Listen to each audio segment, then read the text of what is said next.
माध्यमान महान जिन विचरे। सिद्ध चक्र महामंडल विधान में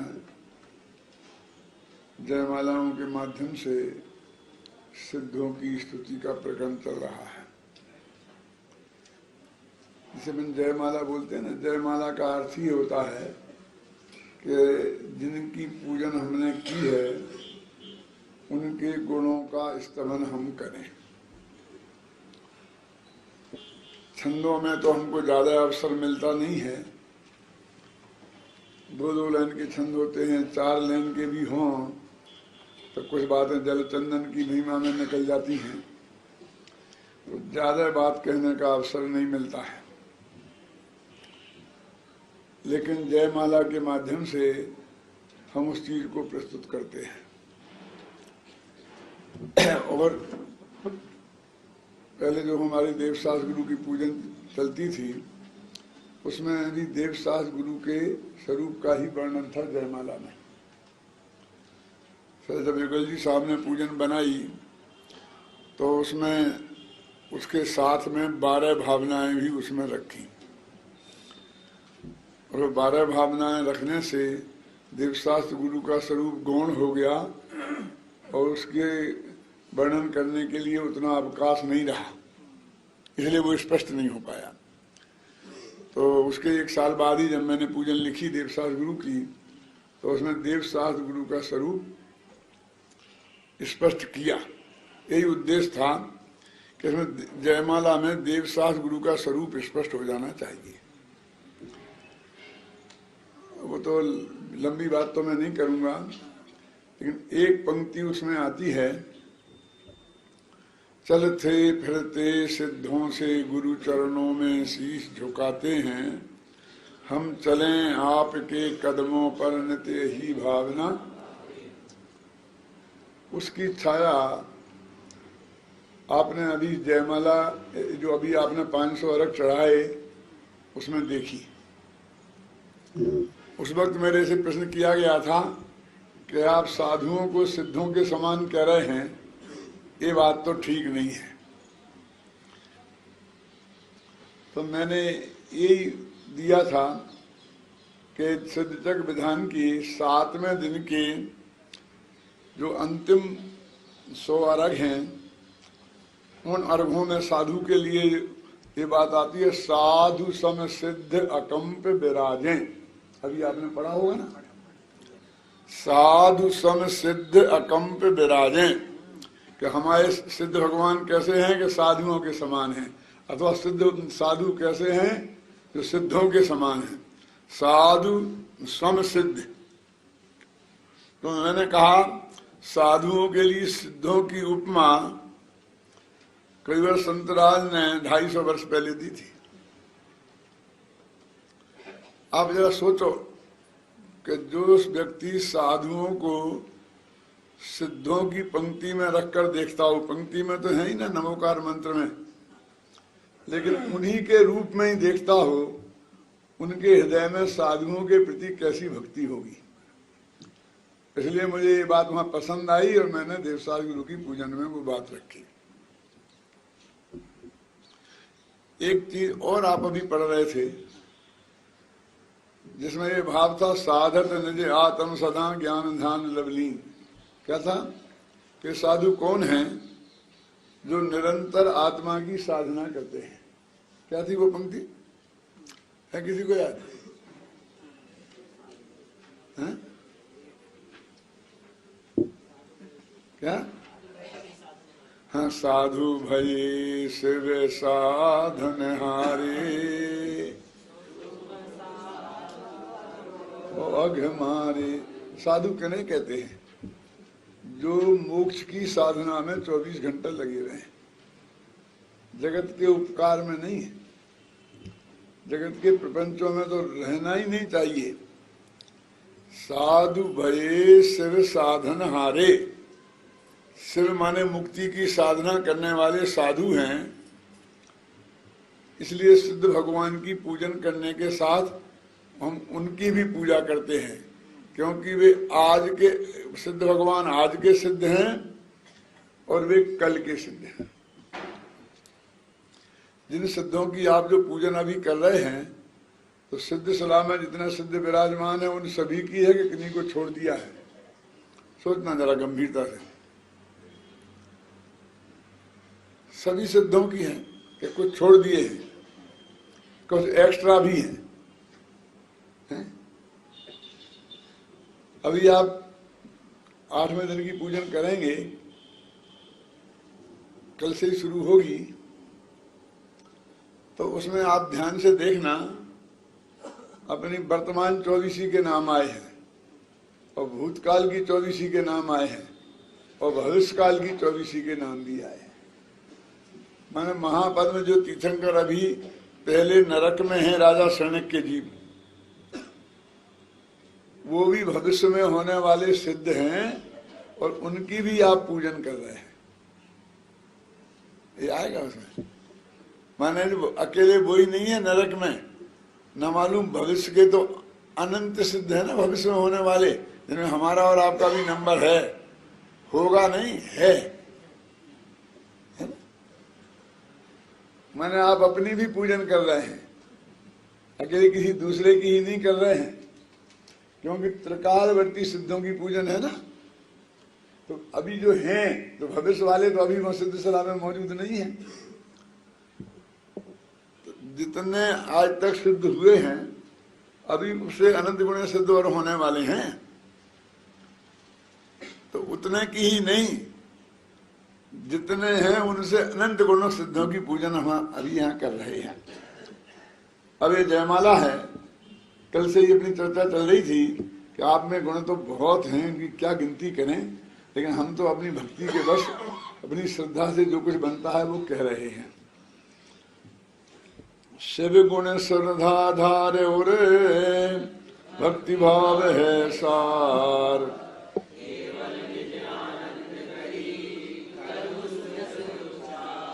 सिद्ध भगवान के गुणों की हृदय में श्रद्धा को धारण करके भक्ति भाव के कारण केवल निज आनंद कर, सिर्फ अपने आनंद के लिए ही मैं ये सिद्धों का गुणगान कर रहा हूँ, वो दूसरों के लिए मैं इसमें कुछ नहीं कर रहा हूँ।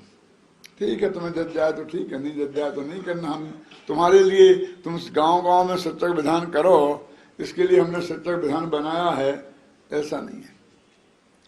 रामायण में तुलसीदास जी ने भी शुरू में ये लिखा है कि तुम ये रामायण क्यों लिख रहे हो, तो उसमें लिखा है स्वांता सुखाय तुलसी रघुनाथ गाथा, कि तुलसी रघुनाथ की जो गाथा लिख रहा है वो स्वांता सुखाय, अपने अंदर के अपने सुख के लिए लिख रहा है, मुझे आनंद आ रहा है इसलिए मैं लिख रहा हूं। जो असली साहित्यकार होते हैं वो साहित्य लिखने में, पढ़ने में, बोलने में उन्हें खुद आनंद आता है, वे भाव से विभोर हो जाते हैं, वे अपने आनंद के लिए सब कुछ करते हैं। जगत का कल्याण हो जाए तो बहुत बढ़िया और ना हो तो ठीक। पूज्य गुरुदेव श्री कांजी स्वामी जब प्रवचन करते थे तो एकदम उसमें मस्त हो जाते थे, आनंदित हो जाते थे। उनका खिलखिलाता चेहरा देखकर कुछ लोग तो कहते थे कि ये जो प्रवचन में हंसना कोई अच्छी बात है, ये खिलखिला के हंसते हैं?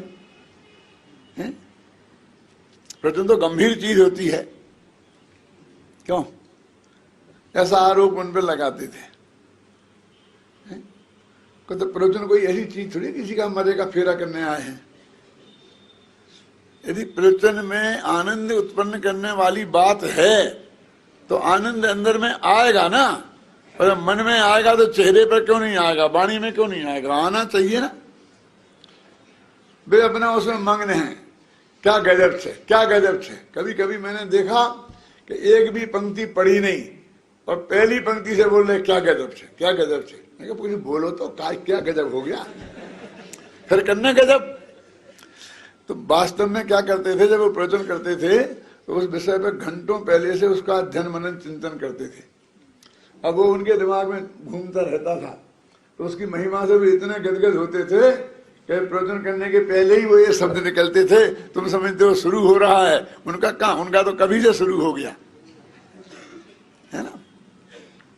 तो इसलिए जो हमने धर्म को ऐसा बना दिया है, कैसा रोने रोने वाला, वो नहीं है। हमने अपने बनाया उदासीन आश्रम। क्यों? और उदासीन आश्रम में जो रहे वो बिल्कुल रोनी सूरत वाला रहना चाहिए। उसके चेहरे पे कभी मुस्कुराहट आ जाए तो समझ लेना गया काम से, बस फिर वो उदासीन आश्रम से निकाल दिया जाएगा। क्या? मेले कुचेले कपड़े पहनना चाहिए, हैं? ना नीट एंड क्लीन रहना चाहिए, ना बोलना चाहिए, बिल्कुल आधा पागल सा दिखे दूर से।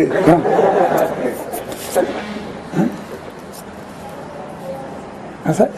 अरे उदासीन का भी अर्थ नहीं समझते हो तुम सही। बनारसी दास ने लिखा है, सुख की सहेली है अकेली उदासीनता। अकेली उदासीनता ही सुख की सहेली है। यदि उदासीनता आएगी तो अंदर में सुख होगा कि नहीं?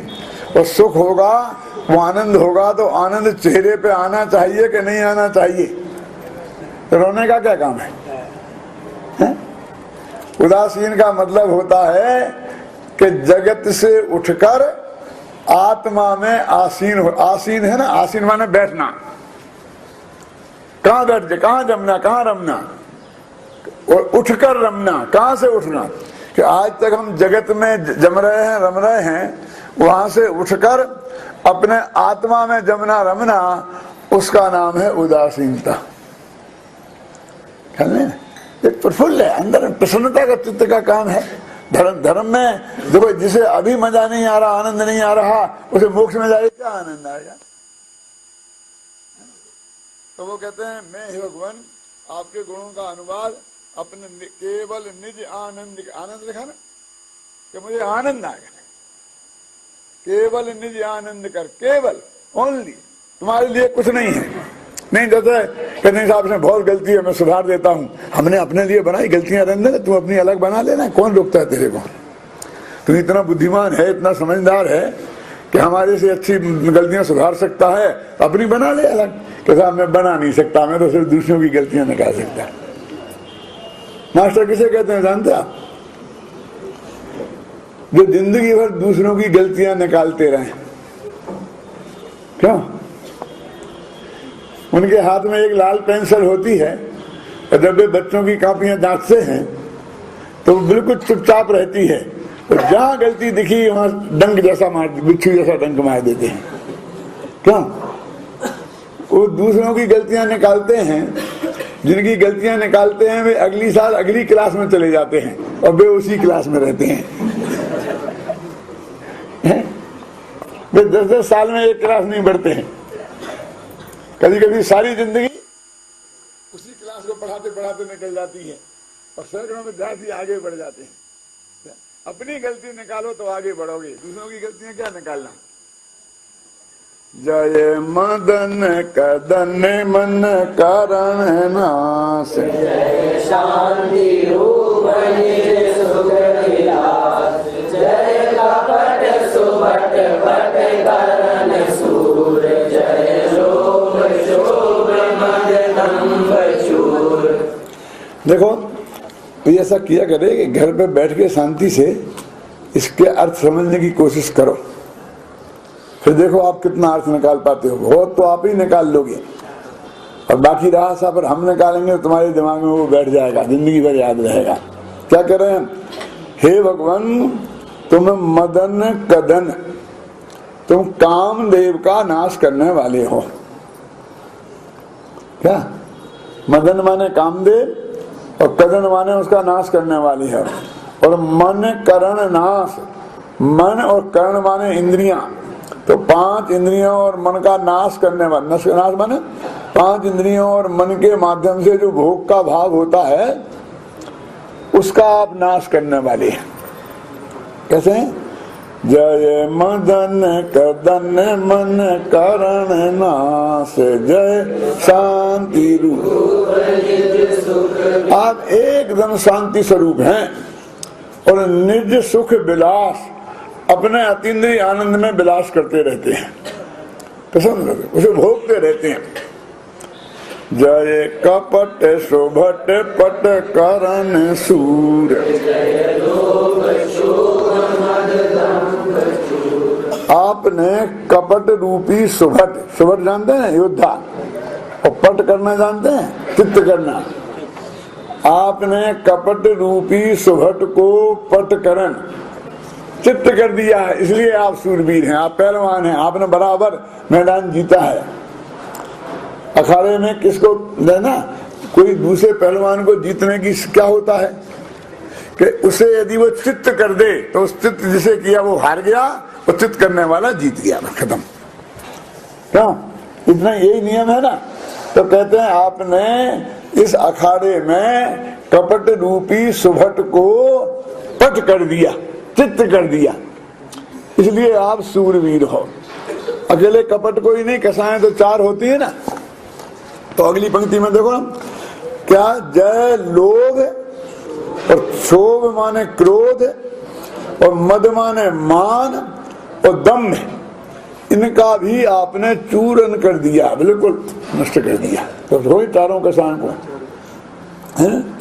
जय कपट शोभट पट करण सूर। जय पर परणति सो अत्यंत भिन्न, अत्यंत विमल सब ही विशेष।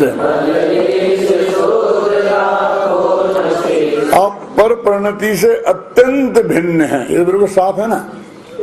और अपनी निज परिणति से अत्यंत अभिन्न है, पर से भिन्न और अपने से अभिन्न है।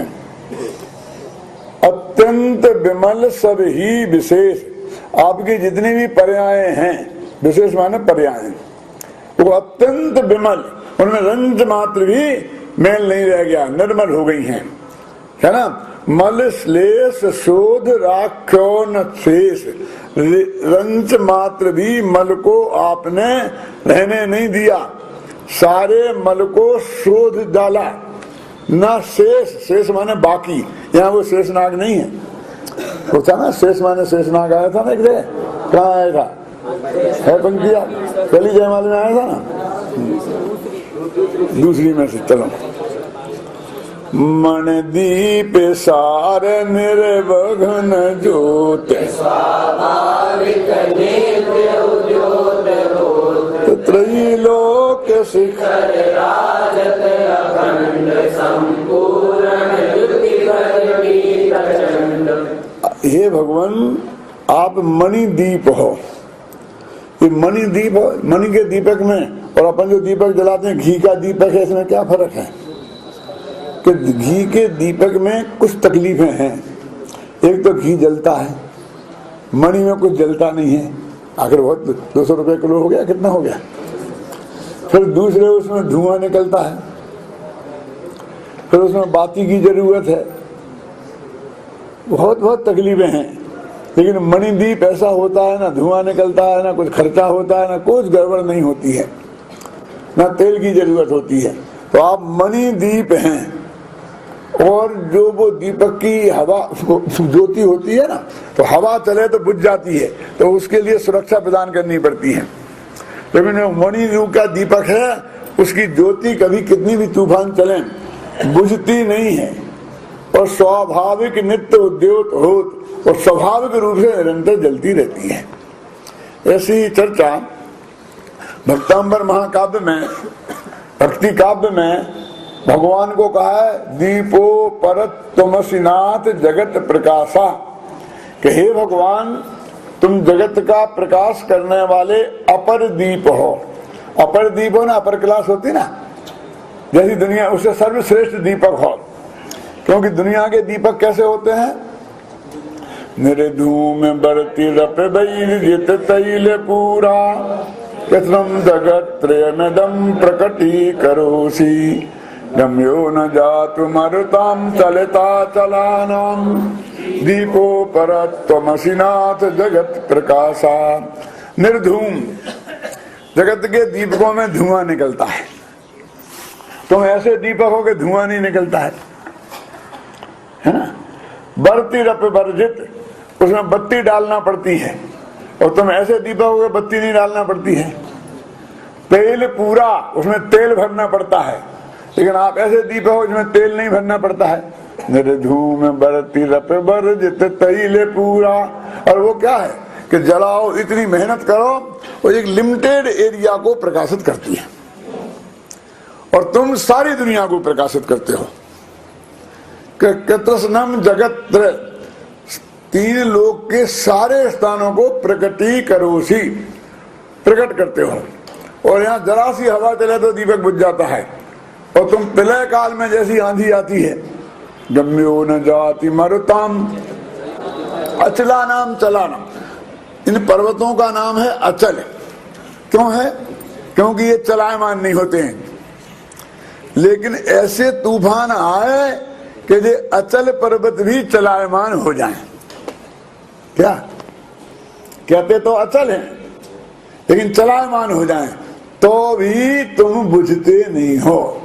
ऐसे अपर दीपक हो तुम। दीपो परत्वमसिनाथ जगत प्रकाशा। तो ऐसे भगवान यहाँ भी कहा मन दीप, कहाँ है? निर्विघ्न ज्योत त्रैलोक शिखर।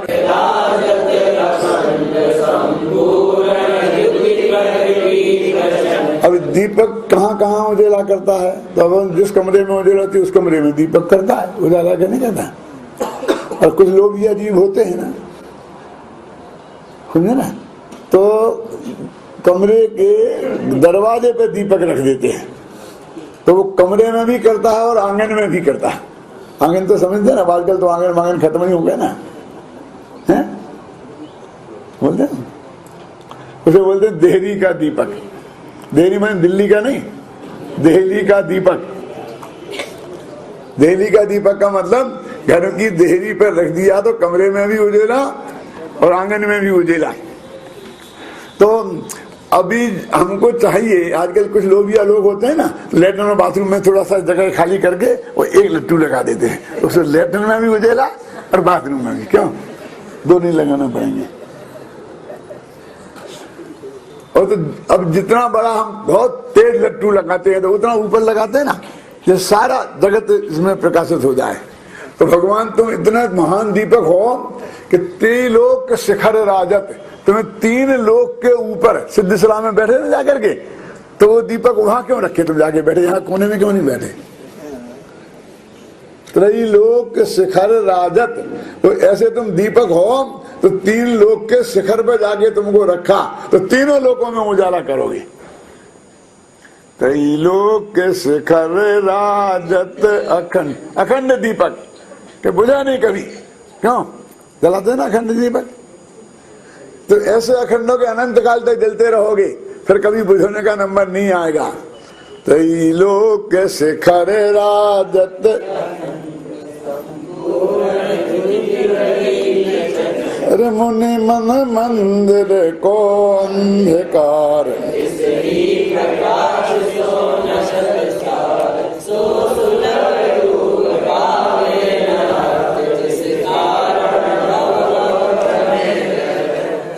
जितने दीपक हो कितने ही बड़े बड़े बन गए ना आजकल। रात में खेलते हैं तो ऊपर कितनी बड़ी बड़ी लाइटें लगा देते हैं, और वो गेंद आती हुई दिखती है कि नहीं, इतनी तेज लाइट कर देते हैं, तो उतने ऊपर लगाई।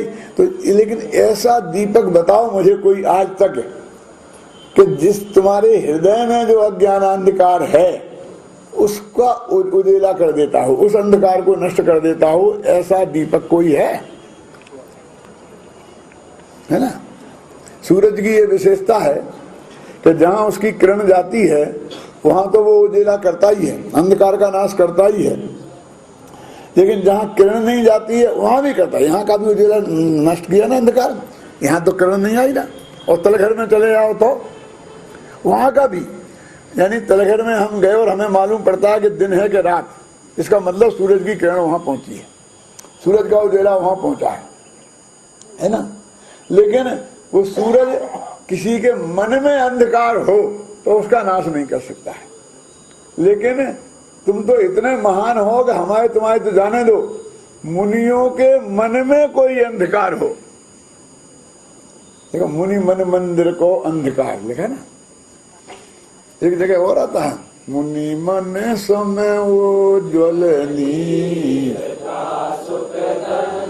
कैसा है जल कि भाई दुनिया में हम बहुत दुनिया की उपमाएं देते फिरे यहाँ वहां की, लेकिन उन्हें कोई पवित्रता के लिए यदि कोई उपमा दिखाई दी वो मुनियों का मन। कितना पवित्र होगा मुनियों का मन कि कवि को उससे बढ़िया कोई उपमा सूझी नहीं सूझी। क्या?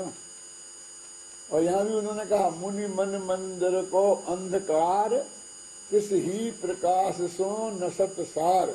माने वे तुम्हारा स्मरण करते हैं तो मैं कौन हूँ ये उनकी समझ में नहीं आता हो, तो तुम्हारा स्मरण करने से मम स्वरूप है सिद्ध समान ऐसा उनके ख्याल में आ जाता है, तो उनके मन में आने वाला अंधकार नष्ट हो जाता है ना।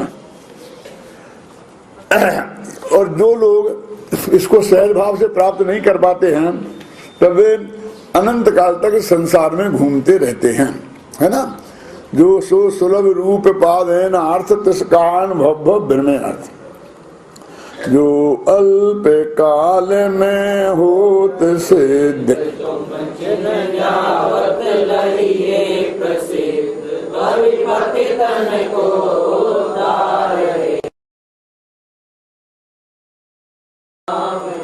जो कल्प काल के बाद, बहुत काल के बाद जिन्हें मोक्ष जाना था, जिन्हें मोक्ष जाना नहीं है, ऐसे अभव्य तो तुम्हारी कृपा भी हो जाए तो अभी वे कभी मोक्ष नहीं जाएंगे। लेकिन जिन्हें बहुत काल बाद जाना है वे तुम्हारी कृपा से तुम्हारा ध्यान करें काल में। कल्प काल की जगह कल्प काल आ गया, तत्क्षण आ गया ना। तुम्हें छिन्न ध्यावत, छिन्न भर को ध्यान करें तो वे मोक्ष में चले जाते हैं। ये सब व्यवहारिक कथन है, और तो एक एक जीव का एक एक समय नक्की है। एक समय पहले कोई जा नहीं सकता और एक समय बाद को कोई रुक नहीं सकता है। लेकिन भक्ति करते हैं ना, तो जो उसमें गुण होते हैं उनको भी बताते हैं, और जो गुण नहीं होते हैं उनको भी बताते हैं। इसीलिए भक्ति को अंधी कहते हैं। क्या? वो जो बुद्धि है, वो ज्ञान है, वो स्वीकार नहीं करेगा। कैसे बताया? कुछ नहीं, एक समय पहले कुछ नहीं हो सकता। क्यों? तो उसी व्यवहार को समझ लेना। ये भविपति तन को उद्धार हेत, ये भव्य जीवों का भव्य जो है पतित हैं। दो तरह के भव्य, एक तो भव्य और पतित, गिरे हुए भव्य हैं, जो हैं तो मोक्ष जाने लायक लेकिन अभी पतित हैं। अपन बोलते ना, प्रभु पतित पावन में, क्या बोलते हैं? ध्यान से सुना, प्रभु पतित पावन में। क्या बोले? कि प्रभु तो पतित है और मैं पावन हूँ। बोले बोले देखो, पढ़ो से, प्रभु पतित पावन में। तो क्या है? प्रभु पतित पावन है, पतितों को पवित्र करने वाले हैं, और मैं अपावन हूं, तो मेरे को वे पवित्र कर देंगे। तो यहाँ कहते हैं, ना कहाँ पढ़ रहे थे? भव्य पतितन को उद्धार हेत, तुम्हारा जो नाम है वो हस्ताविलंब, हाथ की लाठी है। हाथ की लाठी का मतलब क्या है? कि ये जो बुजुर्ग लोग होते हैं वे हाथ में लाठी ले लेते हैं। हाथ की लाठी चलने में, खड़े होने में किसको सहारा देती है? जिसके पैर हों, समझे ना, और कमजोर हों, और जिनके पैर ही ना हो और उनमें कोई दम ही नहीं हो, जीरो हो गई हो, उन्हें लाठी काम नहीं आती। फिर बंदूक किसकी रक्षा करती है? जो मजबूत हो, मजबूत हो। और कमजोर आदमी बंदूक लेगा तो सामने वाला छीन के उसको ही खत्म कर देगा। समझे ना? तो भव्य जीव जो हैं उनके हाथ की लाठी है वो, है ना, सिद्ध भगवान। तुम गुण सुमरन सा,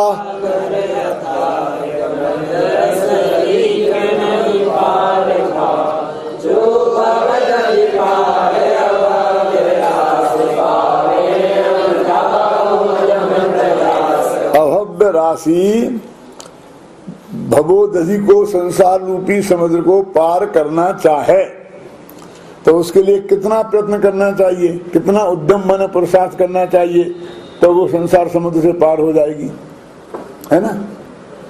कहते पावे न वृथा उद्यम प्रवास, उसका जितना भी उद्यम है, प्रयास है, पुरुषार्थ है, वो बेकार जाने वाला है, क्योंकि वो अभव्य है। जिस प्रकार अभव्य जीव कितना ही पुरुषार्थ करें उन्हें मोक्ष नहीं मिलेगा। वास्तव में तो अभव्य जीव मोक्ष के जाने लायक पुरुषार्थ करते ही नहीं है, ये तो कल्पना की बात कही, समझ में ना। तो कहते हैं उसी प्रकार हे भगवान तुम्हारे गुणों का स्मरण रूपी सागर अथाह है, उसमें गणधर सरीखे लोग भी पार नहीं पा सकते हैं। गणधर सरीख न पार पाए, गणधर सरीखे लोग भी उसके पार को नहीं पा जा सकते हैं। और मैं कोशिश कर रहा हूं, तो मेरी कोशिश कैसी है, जैसे अभव्यों की मोक्ष जाने की कोशिश। क्या उपमा दी है, देखो मैं जो तुम्हारी भगवान की भक्ति कर रहा हूं वो कैसा नादानी भरा काम है कि अभव्य जीव मोक्ष के लिए जो पुरुषार्थ करेगा वो सही होगा ही नहीं ना। ऐसा मेरी जो भक्ति आपके लिए की जा रही है इसमें कुछ दम नहीं है। दम ये मत देखना तो मैंने क्या कह दिया और तुम मुझे हिसाब से फिर विचार करो, ये मैं कहना ये तो मैं जानता हूँ, पर मेरे को तो नहीं रहा जाता तो बोल रहा हूँ कुछ भी, है ना। हाँ, हमें होश भी नहीं है कि हम की प्रशंसा कर रहे हैं कि निंदा कर रहे हैं। हम कहते हैं देखो साहब धर्म सिंह शेखावत जी थे ना, बहुत अच्छे मुख्यमंत्री थे, बहुत गजब थे, बहुत बढ़िया थे।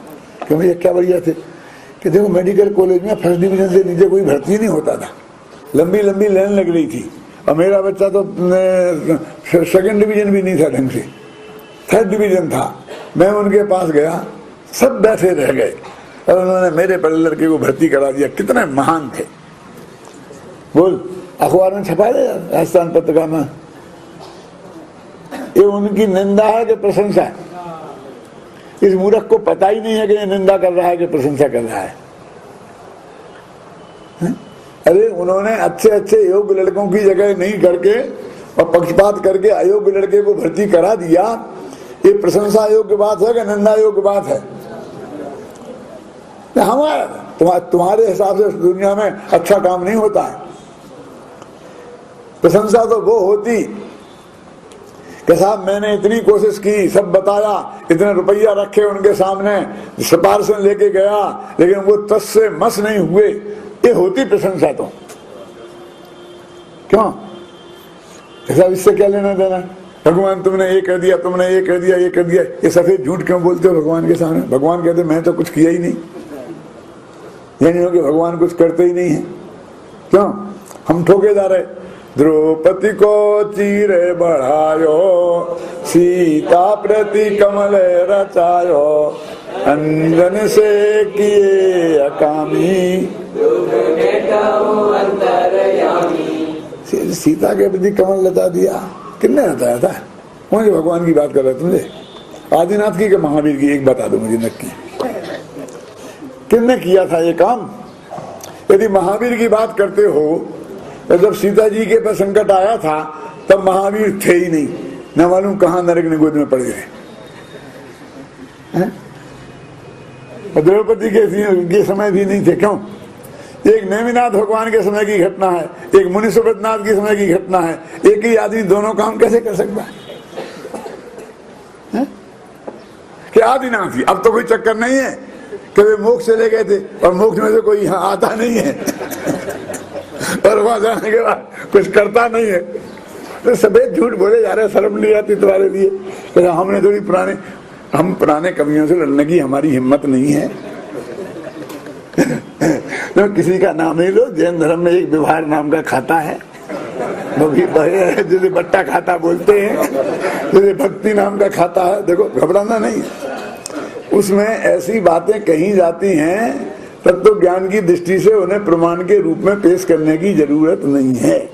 भगवान ने कुछ किया, कहीं भी लिखा हो तो समझ लेना वो सफेद झूठ है, वो व्यवहार ने से ऐसे भक्ति के आवेश में कह दिया है, बस कहते। बहुत गजब है जैन दर्शन, बहुत चोरी छाती करके इसको समझना पड़ेगा, नहीं तो समझ में नहीं आएगा। जब है ना, अब जरा आगे बढ़ते हैं। जिन मुख द्रह सोन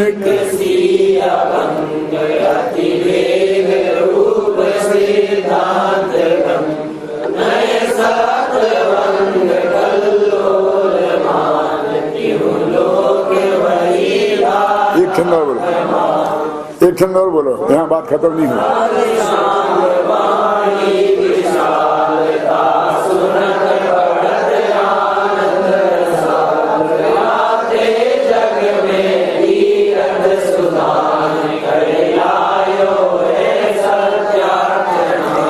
अब ये कह रहे जगत में गंगा को तीर्थ कहते हैं,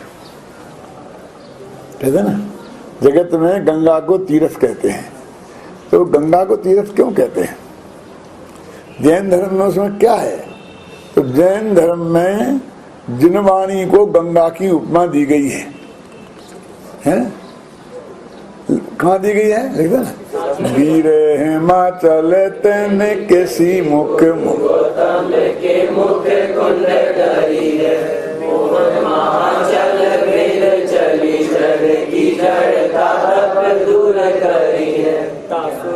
हाँ बोलो बोलो।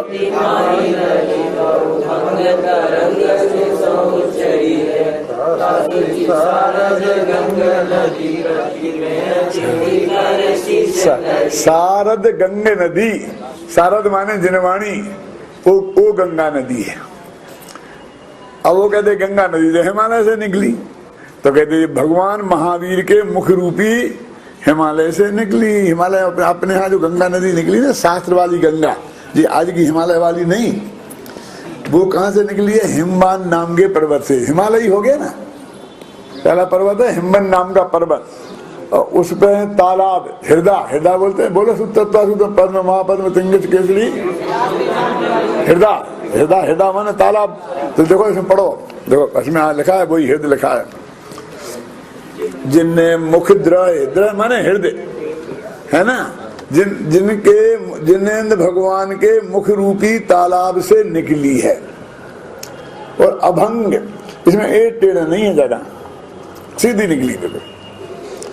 अति वेग रूप सिद्धांत गंग, वो सिद्धांत रूपी गंगा बहुत तेजी से बही, वहां से भगवान महावीर के मुख रूपी तालाब से निकल के और तेजी से बही। अभी देखिए गंगा आजकल कितनी मैली हो गई, राम तेरी गंगा मैली हो गई ना। ये गंगा मैली क्यों हो गई? तो कहते हैं कि गंगा के किनारे बहुत नगर बस रहे हैं। लोग कहते तो ऐसा है कि बनारस के पास से गंगा निकली, कहते हैं ना, इलाहाबाद से गंगा निकली, फर्रुखाबाद से गंगा निकली। भैया गंगा तो अपनी चाल से जहां जाना था वहां से निकली है, गई है। उसके बाद में ये नगर गंगा के किनारे बस गए हैं। गंगा उनके किनारे नहीं गई, ये नहर नहीं है कि हमें बुद्धिपूर्वक किसी गांव में ले गए, बल्कि ये गंगा तो अपनी चाल से निकली और उसके किनारे नगर बस गए, क्योंकि पानी की बढ़िया सुविधा थी, तो लोगों को सुविधा पानी की चाहिए थी, तो उसके किनारे बड़े बड़े नगर बस गए।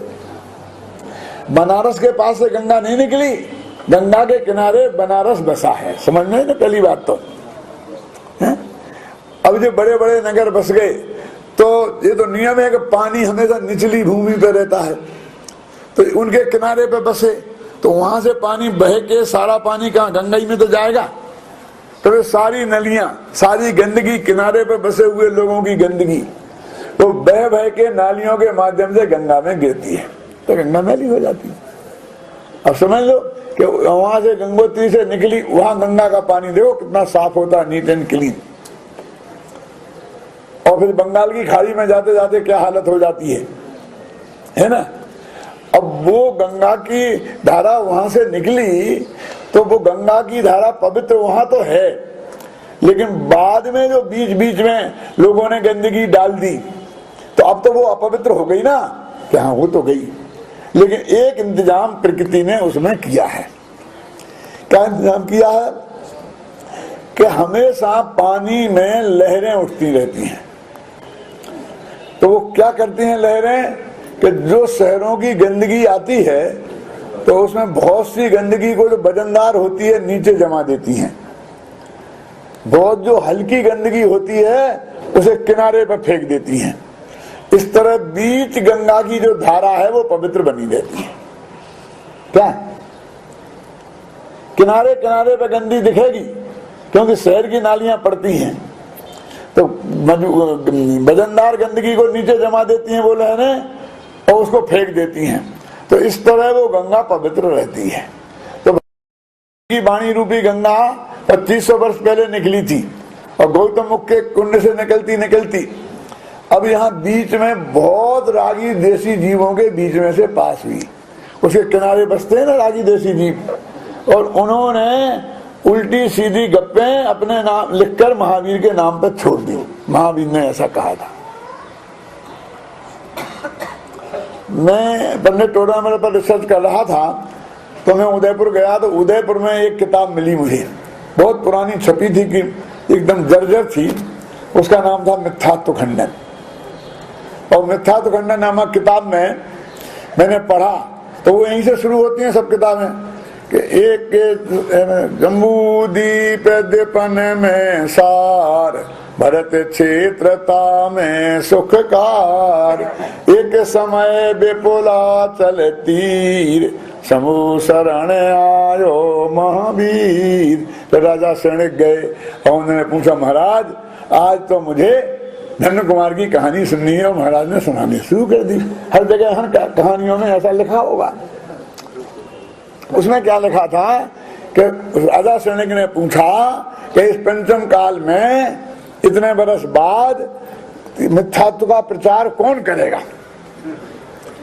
तो भगवान महावीर ने कहा कि जयपुर नगर में एक पंडित टोडरमल नाम का पंडित होगा, वो तीव्र मिथ्यात्व का प्रचार करेगा।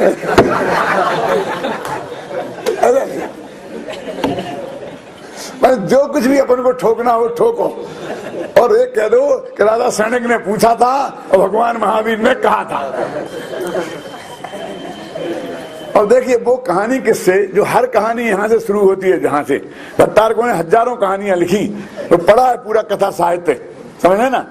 तो उसमें सब में इसी स्टाइल से सब बातें हैं। अब वे तो हो गई शास्त्र, क्योंकि भगवान महावीर ने कही थी, और तत्वा सूत्र में कहीं नहीं लिखा, बस संबंध संज्ञान चात्राणी से शुरू हो गया। समय सार पंडित सिद्ध, तो ये किताबें होके रह गई, ये कुंद कुंद की बन के रह गई, समझ गए ना। ये उमा स्वामी की होके रह गई।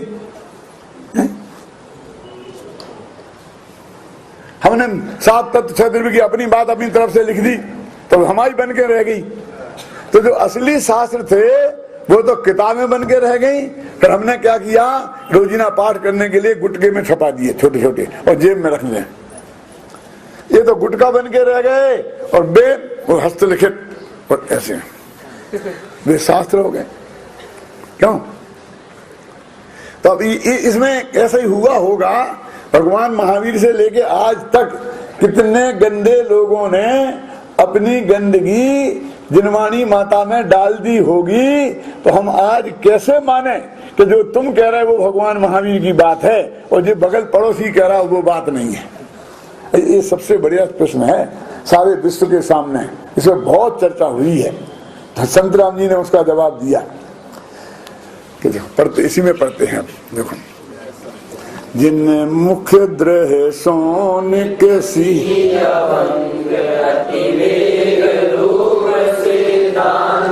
नए सप्त भंग कल्लोल मा, उसमें 7 नयों की और सप्तभंगी है ना कि लहरें उठ रही हैं। तो वे लहरें गंदगी को नीचे दबा देती हैं और किनारे पर फेंक देती हैं। कोई बात एकांत की कही हो तो हमारे यहाँ तो 7 भंग हैं, कथनचित अस्थि, कथनचित नास्ति, कथनचित एकत्र, है ना। हमारे एक नए से है, नए के खाते में डालो, सब कर लो। शुद्ध बात आए तो निश्चय नए की बात है, असली बात है। यदि गंदगी आ जाए तो व्यवहार नए की बात है। समझ में आ गई है? लिखा ना सप्त नए सप्त और सप्त भंग, 7 भंग और 7 नए, इनकी कल्लोलों से वो 3 लोक में बह रही और उसकी वजह से वो शुद्ध होती है। आता ना, उसमें लिखा है इस जयमाल इतनी लंबी है 4 घंटे बोलो तो भी खत्म नहीं हुए। क्या लिखा? यदि आबा गंगा विविध नए कल्लोल विमिला, ज्यादा लंबाएंगे दिक्कत हो जाएगी। यदि या माने हे भगवान आपकी, जो बाग गंगा माने वाणी रूपी गंगा है वो कैसी है? विविध नए कल्लोल, अनेक नयों की कल्लोलों से विमला। कैसी है वो? कमला नहीं है, विमला है।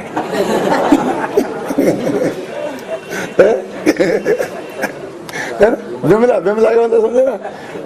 विविध की नयों से उसका मल छट गया है, इसलिए वो विमल है। कल्लोल विमला लिखा कर ना, और तो वो होगी। अब हमारे सामने आज तो नहीं है कि इदानी मप्पे शाम बुद्ध जन मरालई परिचिता आदि भी है कि हमें तो दिखाई नहीं देती है, कि बगुलों को दिखाई नहीं देती, हंसों को दिखाई देती है। बुद्ध जन मरालई, बुद्धिमान लोग जो हंस हैं उनके द्वारा वो परिचित है, तुम्हें नहीं दिखाई देती है तो हम क्या करें? तुम अपने आंख पे चश्मा जाके दिखाओ डॉक्टर को, है ना?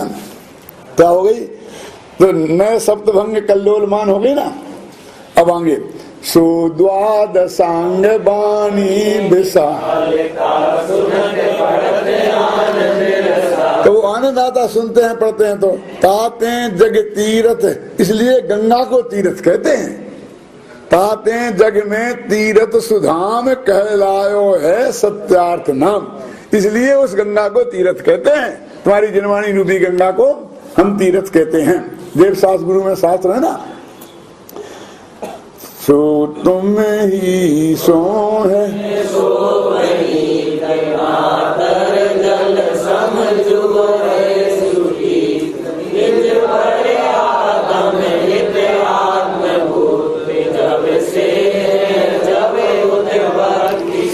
वो जो गंगा है वो तुम्हारी वजह से शोभायमान है। वो जिनवाणी गंगा में सिद्धों का स्वरूप बताया है, भगवान आत्मा का स्वरूप समझाया है, इसलिए शोभा है। और नहीं तो क्या है? गंगा में वो पानी है ना, वो निर्मल है। और नहीं तो सारी दुनिया में पानी की क्या कमी है? समुद्र में भी पानी है। नातर जल सम सु बहे सु ठीक, नातर माने बुंदेलखंडी शब्द है। तुम ऐसा करो, नातर मैं ऐसा करूंगा। नातर तुम क्या करोगे? नातर समझे ना, अन्यथा।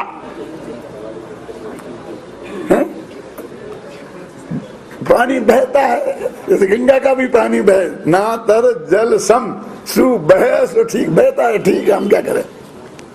सुने ना, ये वाणी में जैन तत्व ज्ञान हो तो ठीक है, नहीं तो बकते हैं। अब वो बहुत अच्छा बकता है, क्यों? यदि वो जिनवाणी की बात कहे तो बकता है, नहीं तो बकता है।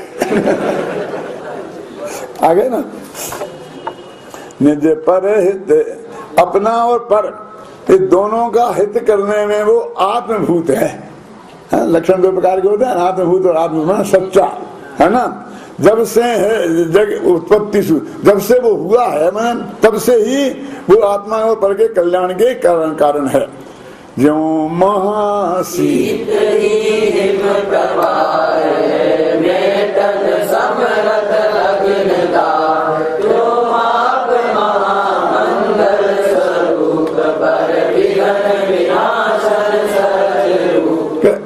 अग्निदाह मेटन समर्थ, अग्नि की जलन को मेटने में समर्थ कौन है? कि जो महान महाशीत, बहुत ठंडा जो पानी का प्रवाह है, माने बर्फ। महाशीत हिम, हिम माने बर्फ भी होता है ना, ठंडा जो बर्फ है वो इस जलन को दूर कर सकता है। उसी प्रकार आप स्वयं महामंगल स्वरूप हैं, विघ्न विनाशन, विघ्नों को नष्ट करने वाले हैं और सहज रूप हैं। हे संत दीन तुम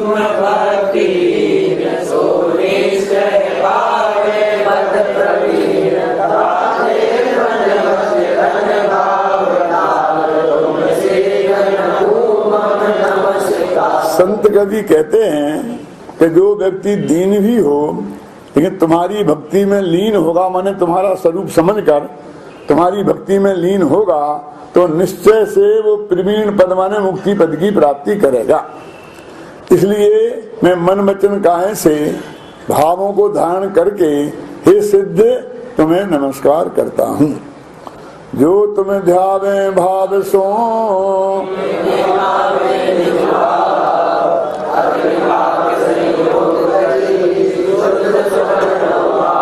कितनी बढ़िया बात कही है कि अग्नि में सोने को डाल दो तो अग्नि सोने को शुद्ध कर देती है ना, क्यों कर देती है? कि वो शुद्धता सोने में पहले से ही पड़ी है। क्यों?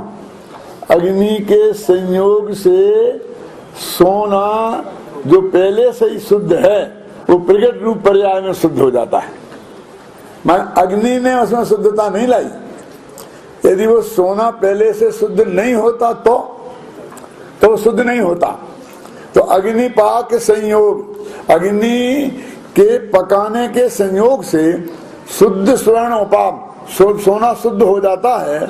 उसी प्रकार तुम्हारे को ध्यान से ध्यावे तो मैं अपना भाव जो मेरे अंदर में शुद्धि पड़ी है मैं उसे पा लेता हूँ।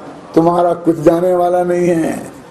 तुम ये मत समझो कि तुम मेरे को समझा दोगे और मैं यदि सुखी हो जाऊंगा तो तुम्हारा सुख में थोड़ा बहुत छीन लूंगा।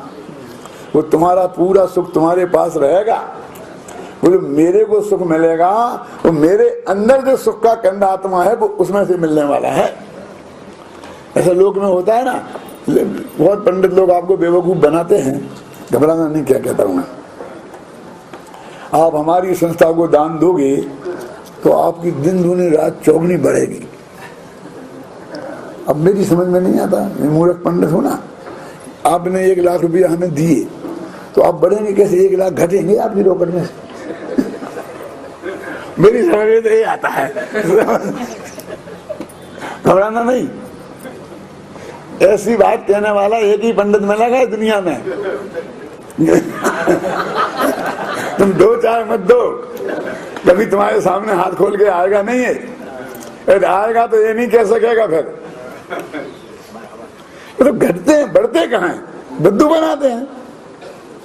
नहीं वो साहब पुण्य बंधेगा, फिर वो उदय में आएगा।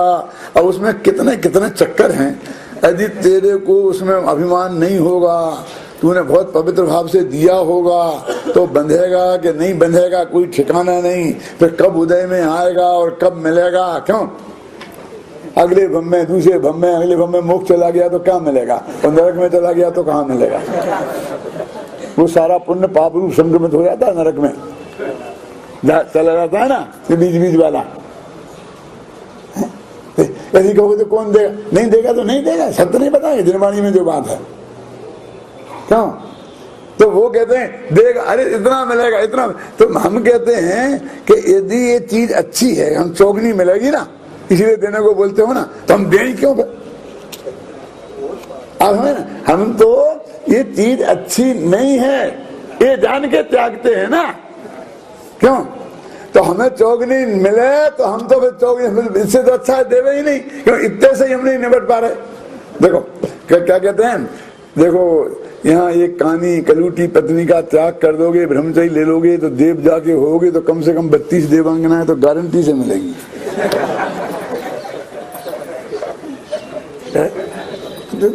ऐसा लोग देते हैं आपको, देते ना पंडित लोग।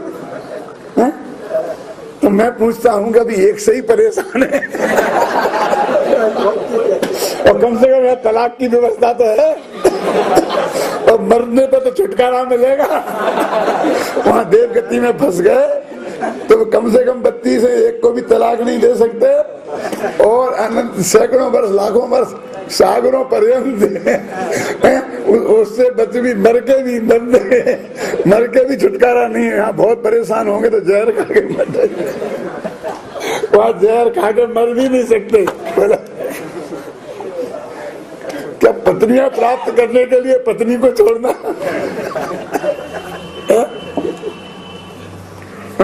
देखिए तो भाई ऐसा नहीं है। वस्तु का स्वरूप तो जो है सो है, धोखे में रखने से। जो तुम्हें ध्यावे भाव सो ते भावे निज भाव, अग्नि पाक संयोगी कर स्वर्ण सुवर्ण। सोने को अग्नि कुछ नहीं देती है, वो तो सोने में ही शुद्धता है, वो प्रकट हो जाती है। ख्याल में आई ना? यदि उसने जलाया है अग्नि में तो सोने को नहीं जलाया है, विकार को जलाया है। ऐसे ही ये भगवान तुम भी हमें कुछ देने वाले नहीं हो, हमें जो आनंद सुख आएगा वो हम में से प्रकट होने वाला है। जैसे अग्नि निमित्त है, ऐसे आप तो निमित्त मात्र हो।